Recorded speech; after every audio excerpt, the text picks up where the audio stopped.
السلام علیکم ورحمۃ اللہ وبرکاتہ۔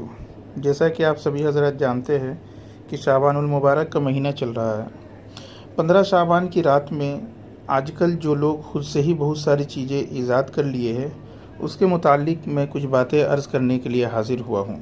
جیسا کہ آپ سبھی کو پتہ ہے کہ راتوں میں بچے اور آج کل تو دیکھا جاتا ہے کہ بڑے بھی ہجوم بنا کے ادھر سے ادھر گھومتے رہتے ہیں۔ یہ بالکل غلط ہے، اس کی کوئی حقیقت نہیں ہے۔ ہجوم بنا کر قبرستان جاتے ہیں، یہ بھی غلط ہے۔ ہجوم بنا کر ٹائم برباد ادھر سے ادھر کرتے ہیں، اس طریقے سے نہیں کرنی چاہیے، یہ غلط ہے۔ ہمارے نبی صلی اللہ علیہ وآلہ وسلم نے اس رات کی فضیلت بتائی ہے، عمل کچھ نہیں بتایا۔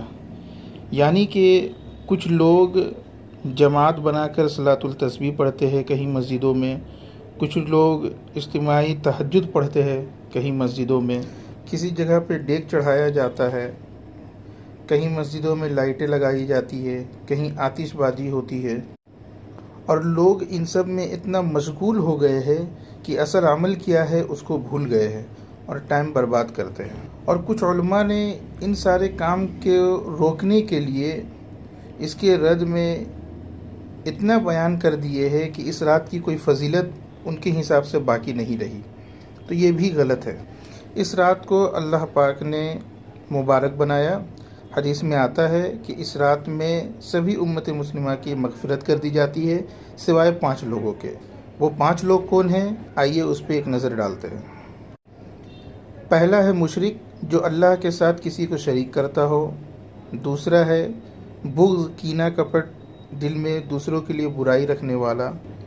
تیسرا ہے اپنے شلوار یا پیجامے یا چادر کو اپنے ٹھکنوں سے نیچے رکھنا۔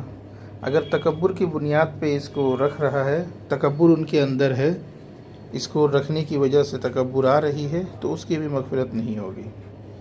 چوتھا ہے ماں باپ کی نافرمانی کرنے والا، جو ماں باپ کی نافرمانی کرتا ہے اس کی بھی مغفرت نہیں ہوگی۔ اور پانچواں ہے ہمیشہ شراب پینے والا۔ ان 5 لوگوں کی اس رات مغفرت نہیں ہوگی۔ مغفرت نہیں ہونے کا یہ مطلب نہیں ہے کہ کبھی بھی مغفرت نہیں ہوگی۔ ہاں، اگر یہ لوگ ان چیزوں سے توبہ کر لے تو اللہ تعالیٰ ان کی توبہ قبول کریں گے اور ان کی مغفرت ہو جائے گی۔ اس کے لیے نہ تو لیلۃ القدر کی رات کی ضرورت ہے، نہ ہی جمعے کی رات کی ضرورت ہے، نہ ہی رمضان المبارک کی ضرورت ہے۔ اگر سچے دل سے کوئی بھی بندہ توبہ کرتا ہے تو اللہ تبارک و تعالیٰ اتنا رحیم ہے، کریم ہے کہ اللہ تعالیٰ ضرور ان کو معاف کریں گے اور ان کی مغفرت کریں گے۔ اب آتے ہیں کہ ہمیں کرنا کیا ہے۔ اس میں دن کا روزہ ہے اور رات کا قیام ہے۔ قیام سے مراد یہ ہے کہ نوافل کی ادائیگی کرنی ہے، تہجد وغیرہ جو بھی ہے وہ ہم لوگوں کو پڑھنا ہے۔ کوشش کرے گھر پہ پڑھے، مسجد جانا چاہے جا سکتے ہیں، جماعت نہیں بنائے مسجد میں، اور اپنی اصلاح کے لیے فکر کرے۔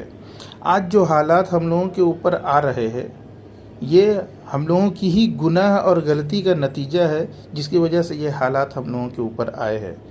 آج ہم مسلمان خود اپنی ہی گناہ کی وجہ سے پریشان ہیں۔ یہ میں اس لیے کہہ رہا ہوں کہ یہ مبارک رات ہے، اس میں لوگ اپنے لیے، اپنے قوم کے لیے، اپنے بھائی بہنوں کے لیے، سب کے لیے دعا کرے اور اپنی اصلاح کی فکر کرے، اپنے گھر والوں کی اصلاح کی فکر کرے، گھر میں پردے کو عام کرے۔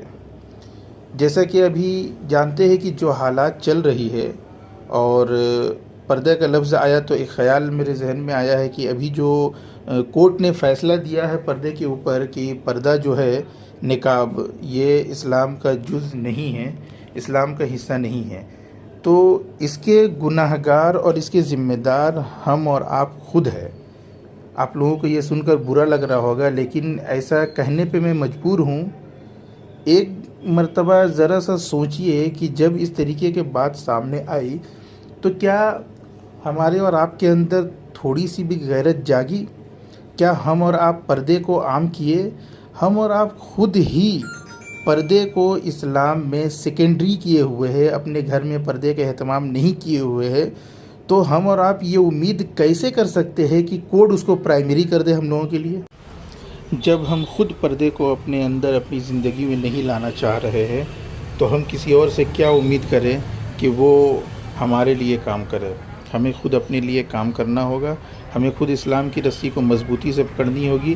ہمیں اپنے گھر والوں کی، اپنے آس پڑوس کی، سب کی اصلاح کی فکر کرنی چاہیے اور سب کے لیے کام کرنا چاہیے اور سب کے لیے دعا کرنی چاہیے. تو اس لیے سب کے لیے دعا کرے، ہمارے لیے بھی دعا کرے، اپنی اصلاح کی فکر کرے، پردے کو عام کرے، نماز کی پابندی کرے اور اللہ سے اپنی گناہوں کی معافی مانگے. انشاءاللہ پھر ملتے ہیں دوبارہ دوسری ویڈیو پہ. خدا حافظ.